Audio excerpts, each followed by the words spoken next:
मंडी जिला बिजली ठेकेदारों की बैठक all Himachal power contractor association के प्रदेश अध्यक्ष अरुण ठाकुर की अध्यक्षता में हुई, जिसमें विभिन्न मुद्दों को लेकर चर्चा की गई।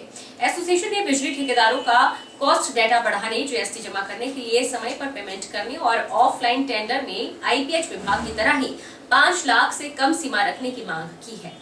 मंडी जिला बिजली ठेकेदारों की बैठक all Himachal power contractor association के प्रदेश अध्यक्ष अरुण ठाकुर की अध्यक्षता में हुई, जिसमें विभिन्न मुद्दों को लेकर चर्चा हुई।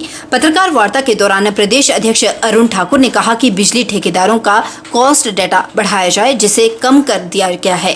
दूसरा मुद्दा जीएसटी का है, क्योंकि ठेकेदारों को पेमेंट 5 से 6 महीनों के बाद होती है, तभी वे टैक्स जमा करने में सक्षम होते हैं। अरुण ने कहा कि हमें टीडीएस की पेमेंट एडवांस में की जाए ताकि वे अपना जीएसटी जमा करवा सके।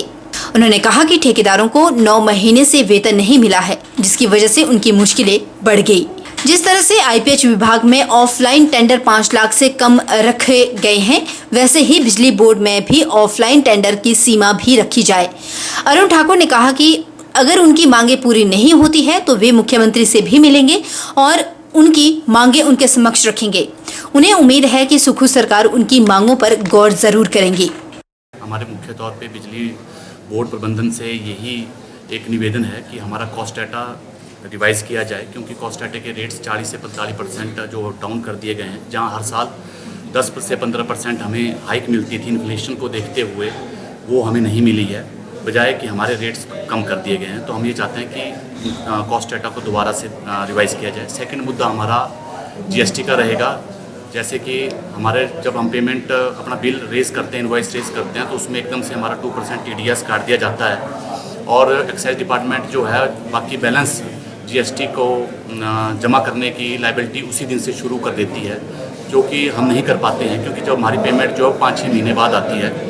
तो हम ये चाहते हैं कि या तो जब पेमेंट आए तब हमारा बाकी का टैक्स जमा हो, या फिर हमारा टीडीएस हमारे को टैक्स की पेमेंट एडवांस में कर दी जाए, ताकि हम एक्साइज डिपार्टमेंट को अपना जीएसटी टाइम पे जमा करवा सकें।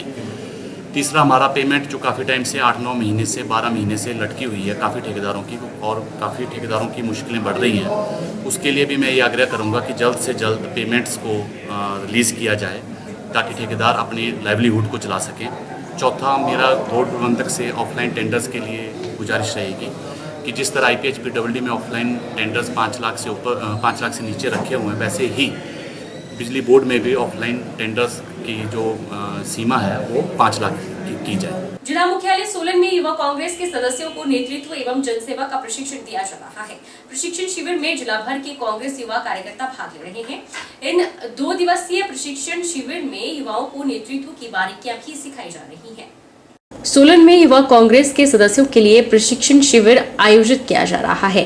प्रशिक्षण शिविर में जहां कांग्रेस कार्यकर्ताओं में आपसी मेलजोल बढ़ाने का मौका मिला है, वहीं उनमें सामूहिक रूप से कार्य करने, नेतृत्व एवं जनसेवा के गुण सीखने को भी मिल रहे हैं।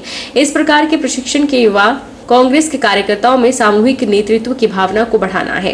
प्रशिक्षण शिविर में युवा कांग्रेस कार्यकर्ताओं को प्रशिक्षण के लिए कांग्रेस के अनुभवी कार्यकर्ताओं सहित कसौली विधानसभा के विधायक विनोद सुल्तानपुरी ने भी संबोधित कर प्रशिक्षित किया। शिविर में लगभग 50 से अधिक युवा हिस्सा ले रहे हैं। कसौली विधानसभा के विधायक ने बताया कि इस प्रकार के प्रशिक्षण शिविर कांग्रेस समय समय पर युवा कार्यकर्ताओं को नेतृत्व, सामूहिक कार्य करने, जनसेवा की भावना, आपसी मेलजोल सिखाने के लिए आयोजित करता रहता है। यूथ कांग्रेस का जो ये निरंतर एक प्रयास रहता है कि जो युवा साथी हैं वो राजनीतिक समझ रखते हुए इस देश में अपनी हिस्सेदारी किस तरह से युवा दे सकता है, इसके ऊपर विचार करते हुए, कांग्रेस की आइडियोलॉजी के ऊपर काम करते हुए, बूथों पे हमें किस तरह से काम करना है, आम जन तक कैसे पहुंचना है, इसके ऊपर ये परीक्षण होता है। और ये कोशिशें होती है कि जो हमारा युवा है वो एक जिम्मेदार नागरिक बनकर लोगों का किस तरीके से भला हो सके, काम हो सके, उसके इसमें गुर भी सिखाए जाते हैं और एक दूसरे से मिलने का भी एक मौका मिलता है। पंडोह 4 विधानसभा का क्षेत्र का केंद्र बिंदु है। नेशनल हाईवे होने के कारण यहाँ पर हजारों लोगों का आना जाना रहता है। नेशनल हाईवे में किसी भी बस स्टॉप में पानी के पीने की सुविधा नहीं है। वहीं आज श्रद्धा कल्याण सभा पंडोह और टैक्सी यूनियन के सदस्यों ने पंडोह बस स्टैंड में पुराने वाटर कूलर की जगह नया वाटर कूलर स्थापित किया। श्रद्धा कल्याण सभा पंडोह के सचिव देशराज ठाकुर ने बताया कि 2015 में सभा द्वारा बस स्टैंड पंडोह में वाटर कूलर लगवाया गया था, लेकिन इतने समय चलने के बाद वाटर कूलर में कुछ तकनीकी खराबी आ गई, जिसको देखते हुए सभा के सदस्यों द्वारा निर्णय लिया कि इस स्थान पर नया वाटर कूलर लगाया जाएगा। आज यहां पर नया वाटर कूलर स्थापित कर दिया गया है। उन्होंने कहा कि टैक्सी यूनियन के सदस्यों और सभा के सदस्यों द्वारा कूलर के ऊपर लगी टंकी की सफाई भी की गई। सभा के सचिव ने लोगों से अपील की है कि वाटर कूलर को साफ सुथरा रखें, इसका सही ढंग से उपयोग करें ताकि यह लंबे समय तक चलता रहे। तो बस स्टैंड में हमने नया वाटर कूलर लगाया है और ये 2015 में हमने लगाया था और ये खराब हो गया था और अब हमने नया वाटर कूलर लगाया है और हमारी लोगों से अपील है कि इस कूलर को सही ढंग से यूज़ करें। मतलब कोई आता है कैनी भर के कोई बाल्टी लेके आता है, ऐसा ना करें। ये पीने के लिए है और ना इसमें कोई ऐसा गंद डाले जिससे मतलब उनको हम बोलेंगे या शर्मिंदा होना पड़े उनको। तो मेरी लोगों से अपील है कि इसको बिल्कुल साफ़ सुथरा रखें और हमारा हर विभाग से हमारा साथ मिल रहा है। टैक्सी यूनियन वाले प्रधान जी हैं, सभी स्तर से हैं, हमारे 27 स्तर से हैं। मैं धन्यवाद करता हूँ। श्रद्धा कल्याण समिति पंडोह द्वारा जो वाटर कूलर 2015 को लगाया गया था उसमें कोई खराबी आने के कारण अब जो है समिति ने यह सोचा है कि हम नया वाटर कूलर लगाएंगे, जो कि लगा दिया है। इसके लिए 4 विधानसभा क्षेत्र, 16 पंचायतों के आदमी और जो पर्यटक मनाली के लिए जाते हैं वो इसका लाभ उठाएंगे। यह एक अति उत्तम कार्य श्रद्धा कल्याण समिति ने किया हुआ है। मैं उन दानी सज्जनों का, सभी दानी सज्जनों का धन्यवाद करता हूं जिनके सहयोग से ये वाटर कूलर यहां लगाया गया। एक और प्रदेश भाजपा नेता मोदी सरकार के 9 वर्षों के कामों, योजनाओं के गुणगान कर रही है। वहीं दूसरी ओर धरातल में गरीब जरूरतमंद परिवार इन योजनाओं से वंचित दिख रहे हैं। ऐसा ही एक मामला नूरपुर की पंचायत ठेहड़ के गांव कुवाड़ा के वार्ड नंबर 2 के रहने वाले महेंद्र दास का है। नूरपुर की पंचायत ठेहड़ के गांव खुवाड़ा के वार्ड नंबर 2 के रहने वाले महेंद्र दास सुपुत्र मुंशी राम सरकारी योजनाओं से वंचित है। महेंद्र दास दिमागी तौर पर अस्वस्थ है। उनकी पत्नी चांद्रानी ने आप बीती मीडिया को सुनाई। परिवार का पालन पोषण बड़ी मुश्किल के साथ हो रहा है। महेंद्र की पत्नी लोगों के घरों में काम कर अपने बीमार पति और बच्चों का पालन पोषण कर रही है। एक स्लेट नुमा छोटे से घर में वे 5 सदस्य रहते हैं और उसी कमरे में खाना भी बनाते हैं। आजकल बरसात के दिनों में स्लेट नुमा मकान में पानी टपकता रहता है, जिससे परिवार को बड़ी मुश्किलों का सामना करना पड़ रहा है। यहाँ तक कि इस परिवार को पंचायत ने किसी भी गरीबी रेखा में आने वाले परिवार से वंचित रखा है। चांद्रानी द्वारा कई बार पंचायत में जाकर गुहार लगाई गई, अभी तक इस परिवार की कोई भी सुनवाई नहीं हुई है। सरकार दावे तो बड़े बड़े करती है, पर धरातल पर सरकार के दावे जमीनी स्तर पर शून्य है। चांद्रानी ने और अन्य गांव वासियों ने इस परिवार को सरकारी सुविधाओं और योजनाओं का लाभ देने की गुहार लगाई है। समस्या मेरी रहने वास्ते जगह नहीं है, मेरा मकान नहीं है। मेरे मकान ढकते 4 साल हुई है। मैं 4 साल हुई है मगर दौड़ते पंचायत पर पंचायत ने मेरी कोई सुनाई नहीं की। नी कोई मेरा अंतवाड़ी च ना नी कोई गैस च। तो फिर आगे तू ही दस हुण भी मैं मेरे बारे भी सोचन। परिवार च कौन कौन है? परिवार च 5 मेंबर हैं, 3 मुंडे 2 असी। आपके पति क्या करते हैं? कुछ भी नहीं करते, नहीं कोई काम नहीं कार नहीं कुछ नहीं, और दिमाग की हालत नहीं ठीक होंगी। आपने इसकी शिकायत प्रधान से की? प्रधान को गए तुम? हाँ जी गए। क्या बोलते प्रधान? तो कुछ भी नहीं बोलना होना, कुछ भी नहीं, बस करने इन्ना ही बोलने की कर देंगे। जो आऊंगी ग्रांट जदू करके जो आऊंगी ये बोले ये हुई है 4 साल में कि मगर ला दे सुनाई मेरी कोई पास नहीं हुई। जो हाल 3-4 दिन पहले भी मैं गलाया कि दिखो मौका दिखो ये अंदर पानी किन्ना हो रहा, तो मैं की जवाब दिता कि मैं घर नहीं, मैं प्यो गई जो आऊँगी मैं कर लंगी ये मौका। तो अज दिन तक कोई भी नहीं आया, उस दिन कोई 15 दिन हुई है ना, कोई नहीं आया इतने। इनकी ये है कि 4-5 साल हो गए इनका घर बिल्कुल गहरा गिर गया है और इनको रहने बोने के लिए जगह नहीं है। अब देख रहे हैं इस मकान को जहाँ ये रहते हैं ना, तो इनको कोई रोटी बनाने के लिए जगह है ना सोने के लिए जगह है। तो इनकी ये जितनी बार भी अपनी पंचायत में अपनी प्रॉब्लम लेकर के गए हैं, उनका पंचायत की तरफ से कोई भी सवाल तो हल नहीं होता है सवाल इनका। फिर जाना है तो किसके पास जाना है? डायरेक्ट तो एसडीएम के पास, जो ऊपर तक इनकी पहुँच नहीं है कि डायरेक्ट जा सके या किसी एमएलए के पास जा सके। तो हमारा यही है कि हम भी देख रहे हैं इनका प्रॉब्लम को, तो गवर्नमेंट के आगे ये है प्रार्थना कि इनका ये सहूलत है घर की रहने बहने की, ये जल्दी से जल्दी हल की जाए। फैमिली है वो उनको सर हम अच्छी तरह से जानते हैं। उनका मकान जो है पिछले 3-4 वर्षों से जो है मकान गिर गया था।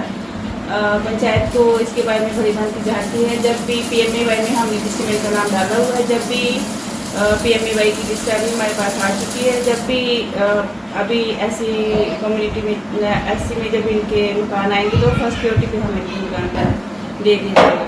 और इनका नाम IRDP में नहीं है, इसके बारे में क्या बोलना चाहिए? सर जब भी आगे अभी हमारी अप्रैल में IRDP ग्राम सभा होती है, जब भी ग्राम सभा होगी अभी अगले साल अप्रैल में, तो जैसे ही कोई अच्छी फैमिली होगी BPL में काटने वाली है, उनका नाम काट के हम उनका नाम हमींद्र सिंह जी का नाम जो है हम डाल देंगे BPL में। जिला चंबा के उपायुक्त पूर्व देवगन की अध्यक्षता में मिंजर मेला 2023 के सफल आयोजन को लेकर विभिन्न उपसमितियों के संयोजकों के साथ बैठक हुई।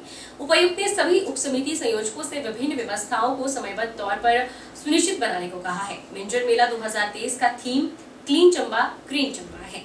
हर साल की भांति आपको पता है इस बार जो मिंजर मेले की थीम है वो एक रखी गई है, एक निर्धारित की गई है। वो है क्योंकि सफाई व्यवस्था एक हमारे लिए बहुत चैलेंज है, ना ही चंबा MC के क्षेत्र में परंतु पूरे चंबा ज़िले में। तो इसकी तरफ ध्यान आकर्षित करने के लिए आप सभी जानते हैं कि मेले का theme clean Chamba green Chamba रखा गया है। वो इस उद्देश्य से रखा गया है ताकि हम सब उस पर गौर फरमाएं, उस सब के लिए ना ही प्रशासन पूरा उस पर काम करे पर साथ ही जनता का भी सहयोग ले, ताकि मिंजर मेले के दौरान भी स्वच्छता बनी रहे और साथ में आने वाले समय में भी पूरे चंबा के क्षेत्र में, ज़िला क्षेत्र में सफाई व्यवस्था के उद्देश्य से कार्य किया जा सके और जनता को अवगत किया जा सके। वो उस बारे में आज डिसीजन लिए गए हैं। हमारे एक नोडल ऑफिसर भी रहेंगे जो इस थीम के बारे में जो गतिविधियां होनी है मेले के दौरान वो करेंगे और साथ में MC चंबा को भी निर्देश दिए गए हैं कि सफाई व्यवस्था सुचारू रूप से चलाएं। अन्य जो हर वर्ष के भांति यहाँ पे मेले की शोभा बनाए रखने के लिए, शोभा यात्रा को सुचारू रूप से चलाने के लिए जो प्रयत्न किए जाते हैं उनको और सुदृढ़ तरीके से इस बार प्रयत्न रहेगा हमारा करने का। और इसमें कोई शक नहीं है, लोगों का मेला है, लोगों के सहयोग से होना है, तो उनके जो इनपुट समय समय पे आए हैं उनको मद्देनज़र रखते हुए मेला किया जाएगा और पहले से और ज़्यादा शोभा बनाए रखने का हमारा प्रयत्न रहेगा, जिसमें मेरा आग्रह है सभी लोगों से, चंबा निवासियों से और चंबा के मिंजर मेले में जो दूर दूर से यहाँ पे भाग लेने आते हैं कि हमारा इसमें सहयोग करें। नूरपुर की सुलियाई पंचायत में प्राचीन बाबा क्यालू दंगल का आयोजन हुआ। इस दंगल को गांव के बुजुर्ग आजादी से पहले से करवाते चले आ रहे हैं। पुराने समय में इस गांव में अक्सर आग लग जाया करती थी, तब यह गांव के बुजुर्गों ने बाबा सुखाली के आगे मन्नत मांगी कि गांव में आग लगना बंद हो जाए तो वह बाबा क्यालू के नाम का दंगल करवाएंगे। तब से यह दंगल आयोजित किया जा रहा है। इस दंगल में बड़ी माली 1,30,000 रुपए मोनू धैया ने जीती और छोटी माली सोनू विजया ने जीती। देखो, आस्था का प्रतीक जिस तरह अयोध्या में प्रभु राम का निर्माण, उसी तरह हमारी सांस्कृतिक पुराने रीति रिवाज हमारे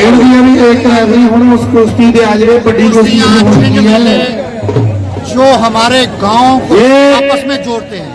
हर कोई सदस्य अपने दिल की भाइयों के साथ अपने गांव का दंगल करवाने के लिए 2 मिनट का टाइम है आपको। चलिए जी, एक रेफरी यहाँ पे आ जाए। ये एक मिनट, ठीक है जी, ठीक है। बहुत सभी इकट्ठा होकर अपने जो दर्शक हमारे यहाँ पर आए हैं उनका मनोरंजन करने के लिए, यहाँ पर हमारे दूर दूर से पहलवान आए हैं, उनको देख के हमारे गाँव के बच्चों को भी सीखने को मिलता है किस तरह हमारी पुरानी धरोहर, सांस्कृतिक धरोहर आगे बढ़े। कुछ लोग तंज कसते रहे, वो मेलों को एक राजनीतिक रूप देने की कोशिश करते हैं। मैं सदैव तैयार हूँ अपने गांव की छिंज कमेटी, जहाँ पर हमारे गांव के बुजुर्ग, लंबरदार, सरपंच, पूर्व सरपंच, युवा साथी, पूर्व सैनिक जहाँ इकट्ठा होकर एक अच्छा मेला यहाँ पर करवाते हैं। मैं उनके लिए सहयोग हमेशा साथ सदैव खड़ा हूँ। अगर मैं नहीं भी पहुँचा, अगर सुलियाली के चिन्ह मेला में मेरा सहयोग हमेशा इनके साथ है। बहुत बहुत शुभकामनाएं, बहुत बहुत चिन्ह मेला में बहुत दूर दूर से पहलवान आए हैं और मैं मेला कमेटी के सभी जो सदस्य हैं, स्पेशली कृष्ण सिंह वीर जी और कर्नल साहब, इनकी बाकी टीम का बहुत बहुत धन्यवाद करता हूँ कि आप इन्होंने मुझे यहाँ पे मुख्य अतिथि के रूप में बुलाया है। और ये मेला जो है बहुत तरक्की करे, दिन ब दिन तरक्की करे और इसी आशा के सबको बहुत बहुत धन्यवाद करता हूँ। Thank you very much. जिन्होंने बड़ी शांति से ये चीज़ देखी है और आशा करता हूँ आगे भी ऐसे लोग आएँ जो हमारे साथ दें। और जैसे सुनील शर्मा जी हमारे चीफ गेस्ट थे और निक्का जी, बाद में हमारे संजू सोगनी जी, हम चाहेंगे इससे और बढ़ चढ़कर लोग हमारा साथ दें जिससे ये चीज़ और बढ़े। इस लास्ट में फिर मैं अपनी तरफ से और अपनी कमेटी की तरफ से सारे लोगों का बड़ा आशीर्वाद देता हूँ और धन्यवाद करता हूँ। वक्त तो चला है छोटे से ब्रेक का, लेकिन ब्रेक के उस पार मुखातिब में देखिए टीवी एक्टर अहमद कबीर शादान के साथ खास बातचीत।